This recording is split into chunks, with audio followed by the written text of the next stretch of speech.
Olá, bem-vindos ao podcast do Manchetômetro, monitor diário da mídia brasileira. Sou o jornalista André Madruga e recebo hoje os convidados, pesquisadores do Manchetômetro, Natasha Bacchini e Eduardo Barbabella. Olá, bem-vindos. Olá, André, é um prazer participar novamente. Olá, André, olá, Eduardo, é um prazer estar aqui com vocês. Agradeço o convite. O tema do episódio de hoje é a volta do M-Facebook, um projeto do Manchetômetro, monitoramento das páginas brasileiras que lideram a circulação de assuntos relacionados à política. A gente convidou a Natasha, que ela coordena o projeto, e ela vai contar um pouco para a gente como surgiu o M-Facebook, em qual contexto, um pouco da metodologia em época de eleição e fora a época de eleição, e essa retomada do projeto agora em 2020. Bom, tendo em vista a crescente relevância da rede enquanto espaço de informação, discussão e mobilização política, nós iniciamos o projeto M-Facebook em novembro de 2017, com o objetivo de monitorar o debate político promovido pelas páginas públicas brasileiras na plataforma. Nossa pesquisa começou acompanhando a publicação de 40 páginas com um maior número de curtidas em 4 categorias autorreferenciadas: política, políticos, governamentais e mídia. As pesquisas indicavam, desde 2011, o Facebook como a mídia social preferida dos brasileiros. Essa preferência manteve-se até 2018, quando a plataforma foi ultrapassada pelo WhatsApp. Segundo a última pesquisa TIC Domicílios, de 2018, cerca de 126 milhões de brasileiros, ou seja, praticamente aí 65% da população com mais de 10 anos, encontra-se conectada à rede. Entre esses usuários, quase a sua totalidade, 97%, acessa a internet pelo celular. Destes, 92% usam a internet para enviar mensagens instantâneas por aplicativos como WhatsApp ou Messenger. E 75% usam redes sociais, especialmente o Facebook.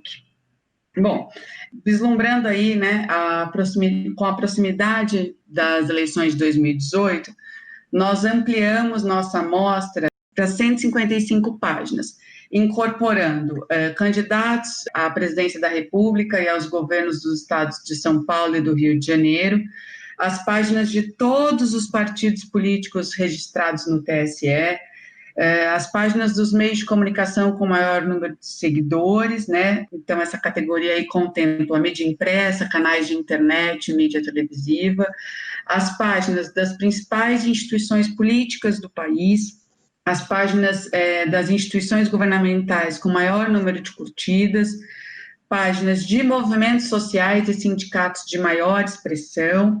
Então, nessa categoria estão incluídos tanto os movimentos sociais tradicionais quanto os novíssimos e os políticos mais populares na rede. Acho que cabe pontuar também que, desde o início do nosso monitoramento, a extrema-direita lidera o debate político no Facebook, respondendo por cerca de 70% do volume de compartilhamentos na plataforma. Os partidos políticos, os políticos e os movimentos desse espectro político em geral vem se dedicando à difusão de um pacote interpretativo cuja base é o anti-esquerdismo e o antipetismo. Os governos de esquerda, e em particular o Partido dos Trabalhadores, são acusados frequentemente de corrupção, de agredir os valores da família tradicional brasileira e responsabilizados pela crise econômica. Inicialmente, os ataques concentravam-se no próprio PT e especialmente em Lula e Dilma, né? Conforme os processos e recursos de Lula e outros políticos foram sendo julgados pelo STF, seus ministros, sobretudo Gilmar Mendes na época, passaram a ser alvejados também. Especialmente os ministros da segunda turma, que eram acusados de participar de um plano de salvamento para o Lula e demais políticos, né? A grande imprensa também, que noticiou denúncias contra Bolsonaro de ocultação de patrimônio durante o período da pré-campanha, foi igualmente incluída nesse rol, considerada pelos posts como de esquerda. Em contrapartida, essas páginas da extrema-direita se intitulam nacionalistas, defendem como solução para os problemas do país propostas de viés autoritário, conservador, moralista e preconceituoso, que gradualmente foram se alinhando à candidatura do Bolsonaro. Ao longo da campanha eleitoral, não foi diferente. As páginas da nova direita seguiram protagonizando o debate político no Facebook, promovendo e tendo como maior expoente a página do Jair Bolsonaro. Esse candidato se dedicou com afinco à comunicação por essa plataforma, especialmente a partir da gravação de vídeos e transmissão de lives. Nas suas falas, Bolsonaro adotou o pacote interpretativo que mobiliza, mais uma vez, a partir do antipetismo e anticomunismo e defende pautas moralistas e autoritárias. Seus argumentos, em grande parte, têm elementos do cristianismo e do nacionalismo e deturpam diversos fatos aí em prol da sua narrativa. Nós observamos também, com o nosso monitoramento durante as eleições de 2018, o uso frequente de fake news e desinformações. O presidente Jair Bolsonaro, na época candidato, chegou a afirmar, por exemplo, a existência de um kit gay que era distribuído nas escolas públicas durante o governo do PT, que tinha como objetivo a sexualização precoce das crianças. Completando, no que diz respeito ao alcance das páginas, nós observamos o predomínio durante a campanha de 2018 das páginas de Jair Bolsonaro e do Movimento Brasil Livre na rede, especialmente no que se refere à soma de compartilhamentos. Mas, Natasha, muito se fala sobre o Facebook, sobre a sua importância nas eleições brasileiras. Mas o que 2018 trouxe de diferente no uso dessa ferramenta nas campanhas eleitorais? Olha, Eduardo, nós observamos, o crescente uso das mídias sociais, nas campanhas eleitorais desde o pleito de 2010. No entanto, as eleições de 2018 foram paradigmáticas no que diz respeito à comunicação política no Brasil. Por quê? As variáveis que até então eram consideradas fundamentais para a conquista da presidência da República, que são a forte estrutura partidária e maior tempo no horário gratuito de propaganda eleitoral, veiculado no rádio e na televisão, além da cobertura favorável da imprensa, se mostraram pela primeira vez insuficientes, tá certo? E isto aconteceu, atribui-se esse acontecimento, em grande medida, ao uso das redes sociais na campanha eleitoral durante esse pleito. Natasha, vocês retomaram o M-Facebook agora em 2020, teve um problema em 2019, E Sim, retomou de uma forma diferente, com um visual diferente, uma amostra muito maior. Conta pra gente. Bom, no ano de 2019, na verdade no mês de outubro de 2019, o Facebook fechou a API que permitia a coleta de dados, o que provocou a suspensão do nosso projeto durante alguns meses. Após a insistência aí por parte de pesquisadores do mundo todo, o Facebook voltou atrás e liberou novamente a coleta de dados de páginas públicas sob algumas condições e, diante disso, nós decidimos retomar o projeto. Com a retomada do projeto no Facebook e os monitoramentos mais recentes, nós observamos que a extrema-direita segue protagonizando o debate político na rede, instrumentalizando a plataforma para defender o agora eleito presidente Jair Bolsonaro e atacar todos aqueles que consideram opositores do governo. Essa categoria dos opositores do governo, ela cresce e se diversifica cada dia, abrangendo setores e políticos que vão da esquerda à própria extrema-direita. Então, são alvos costumeiros, observados nos posts. A imprensa, o PT, Lula, Dilma, o STF, Cuba, Venezuela. Agora, né, nesse contexto pandêmico, os governadores e prefeitos que adotaram a quarentena pelo país, sobretudo João Dória e Wilson Witzel, a deputada Joyce Hasselmann, os gays, as feministas e os militantes do movimento antifascista. No entanto, novos atores vêm pautando as discussões no Facebook e o discurso foi progressivamente radicalizado, inclusive com o uso mais frequente aí de palavras de baixo calão. Então, nesse sentido, vem se destacando a atuação da deputada Carla Zambelli e do deputado federal André Janones. A gente vem observando também um enorme esforço dessas páginas em reverter a abordagem negativa dos dados sobre a disseminação da Covid-19 no país, né, a partir do destaque do número de recuperados, por exemplo, e da proporção de contaminados pelo número de habitantes e de comparações forjadas que usam dados de outros países.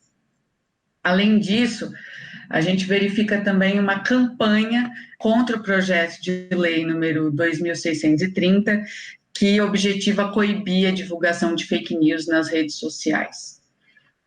A partir do argumento de que se a lei, né, sendo aprovada, enfraqueceria a democracia e coibiria a liberdade de expressão. Seria uma ameaça à liberdade de expressão. E aproveitando o que a Natasha colocou, é importante a gente colocar as mudanças práticas do nosso relatório, né? A gente nós demos uma repaginada no nosso relatório totalmente. Quem acompanhava o relatório em 2018 percebeu isso, né? O nosso modelo mudou radicalmente. Primeira mudança que você já pode notar logo na nossa capa, na nossa primeira página, é uma nuvem de palavras. Agora a gente traz os principais termos utilizados pelas postagens no Facebook. Então a gente já traz uma nova informação. Além disso, nós estamos agora com um relatório um pouquinho mais robusto, com muito mais gráficos e mais informações. Então nós trazemos discussões sobre quais são os recursos mais utilizados, a quantidade de posts por dia, né? Lembrando, o nosso relatório é um relatório semanal, então nós cobrimos 7 dias em cada relatório. Então nós vamos discutir como essas postagens ocorreram durante essa semana. E nós também trazemos as discussões sobre as páginas que mais publicaram e as páginas com mais posts compartilhados.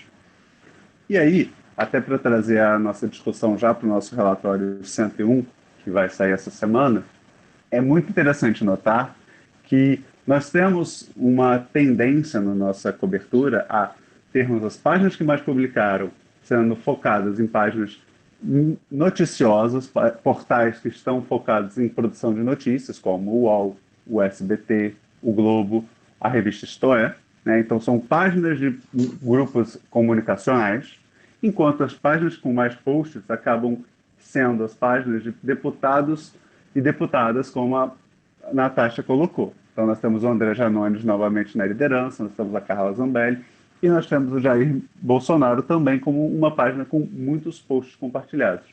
E é interessante a gente sempre lembrar que a ferramenta Facebook, né, o Facebook é tratado e trabalhado como uma ferramenta do nosso governo atual. Porque o nosso governo atual, o nosso presidente, ele faz lives semanais no Facebook. Então, o Facebook é uma ferramenta extremamente importante para a gente acompanhar o que vem pensando e o que vem produzindo o governo atual. Bom, nesse sentido, Eduardo, acho que cabe destacar que as mídias sociais e o Facebook em particular foram os principais canais de comunicação utilizados pelo Bolsonaro durante o período de pré-campanha, ao longo da disputa eleitoral de 2018, e agora, né, se mantém como o principal instrumento de comunicação dele com a população durante seu governo. Sim, realmente, Natasha. A gente realmente percebe essa predileção ao Facebook, né, em detrimento às mídias tradicionais, e isso é uma marca muito interessante desse governo, né? A gente percebe que, para a gente acompanhar o que o governo está querendo, como o governo quer atuar, nós temos que estar sempre nas redes sociais, né? Nós temos que estar no Twitter, nós temos que estar no Facebook, porque é onde a cúpula do governo apresenta suas informações prioritariamente. É claro que, e a gente mostra isso no nosso relatório, né, é sempre importante destacar, que os sites noticiosos ainda são as páginas com o maior número de publicações. Mas, como a gente pode ver, há uma grande discrepância entre as páginas que mais publicam e as páginas com mais compartilhamentos. Não são as mesmas, né? As principais páginas com maior número de compartilhamentos não são as mesmas páginas com maior número de publicações. Então, a gente precisa ficar de olho nisso recorrentemente. E também a gente tem que sempre, né, como o nosso relatório dessa semana pontua, ficar de olho nos recursos mais utilizados, né? Então, essa semana, nós tivemos um grande número de fotos publicadas por esses perfis que nós utilizamos, que nós cobrimos, e links. Então, nós temos esse acompanhamento e esse direcionamento para páginas específicas. E também tivemos algum uso de vídeo. Eduardo, é interessante isso, porque eu reparei que entre os recursos mais utilizados nas postagens estão realmente fotos e links, né? Mas entre os 10 posts mais compartilhados, por exemplo, 7 são vídeo. A gente vê a importância do vídeo, né? E eu acho natural que as páginas dos meios de comunicação profissionais, né, tenham mais posts publicados porque eles têm mais recursos, né? Tem mais pessoas trabalhando ali. Surpresa é a extrema-direita ter mais compartilhamento, né? Não sei se é uma coisa única do Brasil, mas uma coisa também que me chama a atenção é do governo preferir usar o Facebook, né, como rede, assim, deve ter a ver, eu imagino, com a faixa etária dos usuários do Facebook, né? Porque o Facebook acho que está perdendo na faixa etária assim, dos mais jovens, né? Não é onde o Bolsonaro tem mais força, né? Então, na faixa etária do pessoal que usa o Facebook, acho que coincide com os apoiadores do governo. Então, não é à toa que ele prefere usar o Facebook, eu acho. André, eu acho que essa resposta ela tem muitas variáveis, né? Acho que, por exemplo, o primeiro ponto que é importante pensar do por que esse governo gosta de usar o Facebook é lembrar o que a Natasha já colocou, né? Desde 2018, nós temos um governo que se elegeu utilizando muito bem as redes sociais. Então, as redes sociais dele já possuem uma alta capilaridade. Ele já tem um alcance muito bom e muito importante. Então, esse é um primeiro ponto, né? Se você já tem esse grande alcance, utilizá-lo fica ainda mais simples e mais fácil. Um segundo ponto é um choque que esse governo tem com as mídias tradicionais. Não é segredo que desde sua eleição o Jair Bolsonaro vem criando conflitos e, vamos dizer, comprando brigas com grupos de mídia, como a Globo, como a Folha de São Paulo, como o Estadão, né? De vez em quando a gente vê esses conflitos chegando, né? Então a gente tem diversos momentos e movimentos de embate entre os grupos de mídia tradicionais e o governo Bolsonaro. Então a gente tem, por exemplo, o grande último momento foi quando o Ministério da Saúde parou de divulgar as informações de mortos por coronavírus no Brasil num horário considerado nobre. Então era um horário que permitia a produção de gráficos para o Jornal Nacional. Então eles lançavam normalmente acho que às 5 horas da tarde ou às 6. E isso permitia que o Jornal Nacional publicasse e, vamos dizer, abusasse desses dados, por assim dizer, contra o governo, na visão do governo. Então o governo começou a publicar esses dados só às 10 da noite. E o que a Globo fez? A Globo começou a ter o plantão da Globo às 10h30 para lançar os dados novamente. Então a Globo, vamos dizer, brigou novamente com o governo. E o governo, em resposta, parou de publicar os dados. E aí os grupos de comunicação se uniram para publicizar os dados. Então a gente vê que isso já é um debate muito mais amplo. Então, uma discussão muito mais ampla. Então, a ida ao Facebook por esse governo tem um pouco disso. E também porque, e aí entra um outro debate importante que esse governo traz, o Facebook permite que você crie os seus próprios vídeos, que você tenha um canal de acesso com os seus eleitores mais fácil. Então, você pode fazer um vídeo ali e conversar com as pessoas. Assim como você pode fazer também no Instagram, no Twitter, mas nesses espaços talvez o governo não tenha uma capilaridade tão grande e também não tenha acesso às formas de fazer esse vídeo, as formas de escrever, porque um vídeo no Facebook é uma mídia específica de Facebook. Uma mídia de Instagram é uma mídia totalmente diferente, porque você tem outras pessoas vendo, outro público.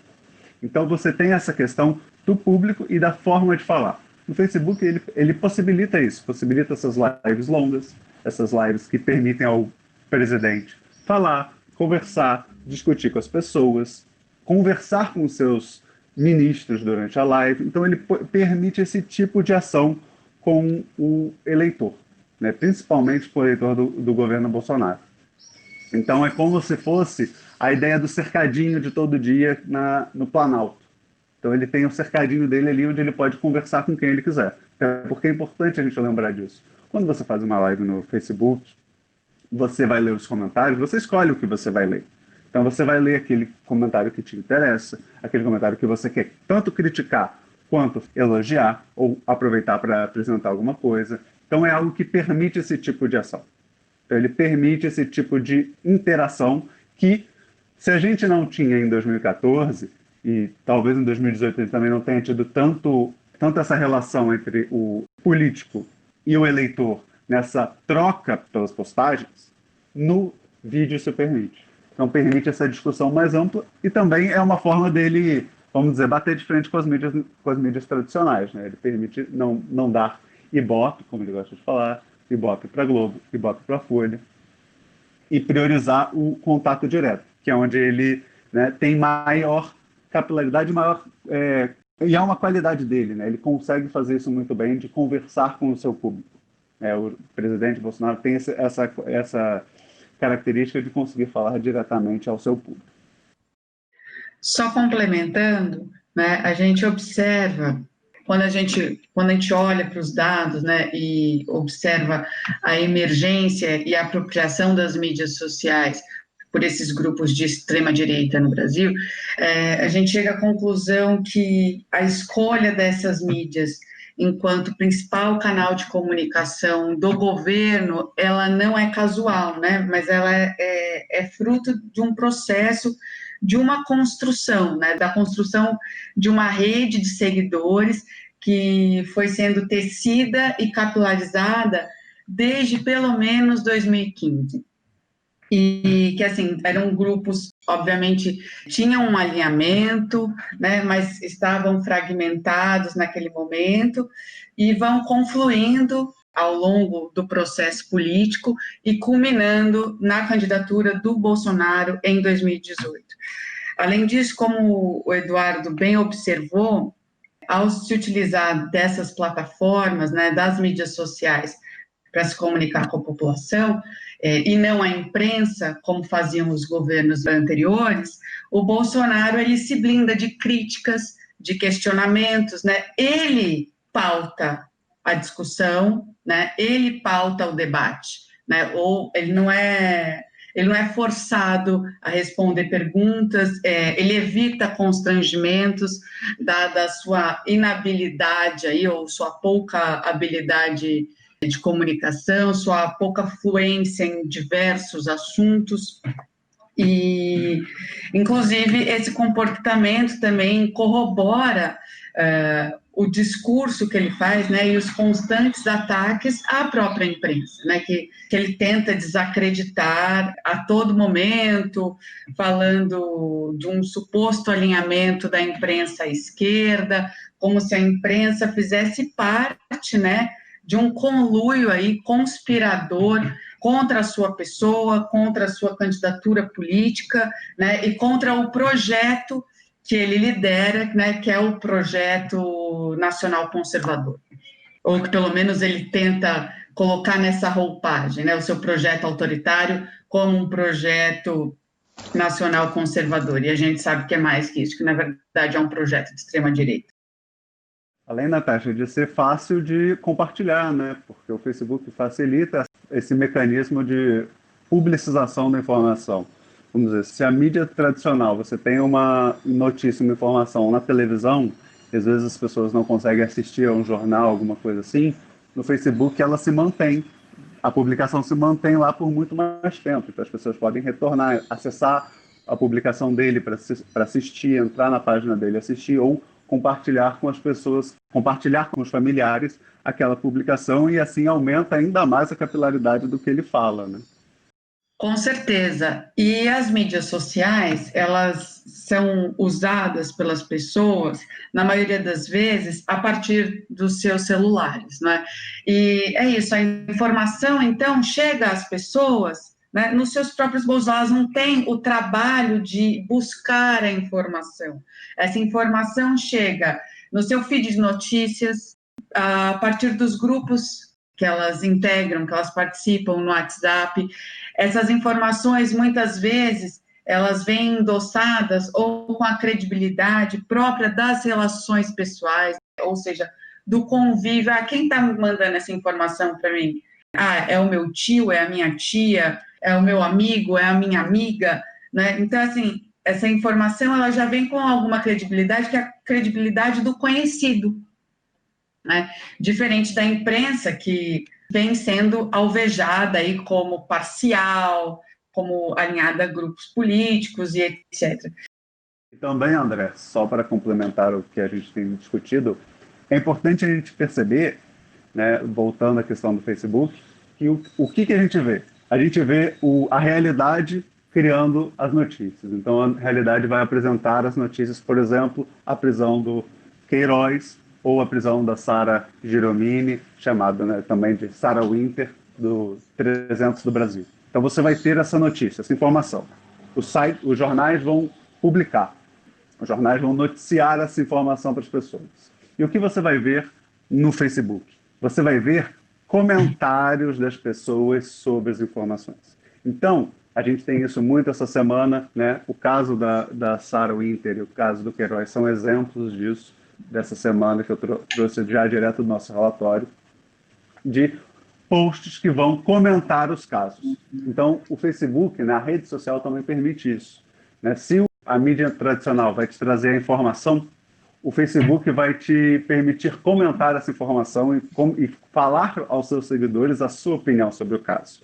Isso permite, retomando o que a Natasha trouxe, um aspecto subjetivo que ajuda a atrair as pessoas para a sua posição. Então você teve as discussões muito grandes com a hashtag STF Vergonha Nacional, você teve as discussões criticando os inquéritos, por exemplo, da CPI da fake news, você tem os debates que trazem as narrativas que são frequentes no Facebook. Então, o que a gente vê no Facebook, né? Se no Facebook nós temos uma discussão muito forte antipetista, o que se fez durante essa semana, por exemplo? Se chamou o STF de petista. Para você deslegitimar o STF e as ações do STF, você utiliza os dois adjetivos que hoje são negativos para a sociedade brasileira: petista e corrupto.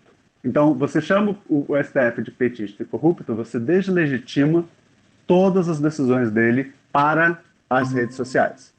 Por quê? Porque o adjetivo petista virou sinônimo também de corrupto, mas virou sinônimo do que é errado nas redes sociais. Então você consegue deslegitimar dentro dessa discussão, trazendo, como a Natasha bem disse, né, trazendo o aspecto subjetivo. E também é sempre importante lembrar que o Facebook permite os memes. Então, por exemplo, você tem o post da Manuela Dávila trazendo uma reprodução da escolinha do professor Raimundo, né, do programa, em que se brinca com o Queiroz com o espremedor de laranja. Então, isso permite também essa divulgação e essa brincadeira com as questões políticas, mas sempre com um fundo de ironia, né? Curiosidade, como os bolsonaristas estão lidando com a prisão do Queiroz? Bom, o que nós observamos, né, no monitoramento da última semana, cujo relatório será lançado hoje, é que as páginas da extrema-direita tentaram minimizar a gravidade da prisão do Fabrício Queiroz a partir do questionamento das ações do ministro Alexandre de Moraes, que é relator de 2 inquéritos que estão em curso, que são os inquéritos das fake news e das manifestações antidemocráticas. Então, assim, quando o caso da prisão, né, quando a prisão do Fabrício Queiroz é mencionada, ela é relativizada a partir da publicação da lista da COAF, de movimentações financeiras atípicas, e nessa lista, políticos de outros partidos, né, especialmente aí os partidos de esquerda, como PT e PDT, são destacados, e as movimentações feitas pelo gabinete do Flávio Bolsonaro são colocadas como muito menores. Além disso, essas postagens, né, invisibilizaram outras questões, né, políticas importantes, outros acontecimentos políticos importantes, que foram a saída do Weintraub do Ministério da Educação e o fato aí de nós estarmos há mais de um mês sem ministro da Saúde. Isso, pessoal. Quero agradecer a participação da Natasha, primeira vez aqui no podcast. Eu que agradeço o convite, André. Foi muito bacana falar um pouquinho sobre o projeto e conversar com vocês sobre a conjuntura política brasileira. Agradecer ao Eduardo também, sempre presente. Obrigado, André. É um prazer participar do podcast. É isso. Se você gostou, compartilhe nas suas redes sociais mais esse episódio. E para continuar informado sobre nosso trabalho, acesse nosso site manchetômetro.com.br. Siga a gente nas redes sociais. Você também pode contribuir para a nossa campanha de financiamento coletivo. O link é benfeitoria.com/manchetômetro. Toda ajuda é muito importante. Obrigado e até o próximo episódio.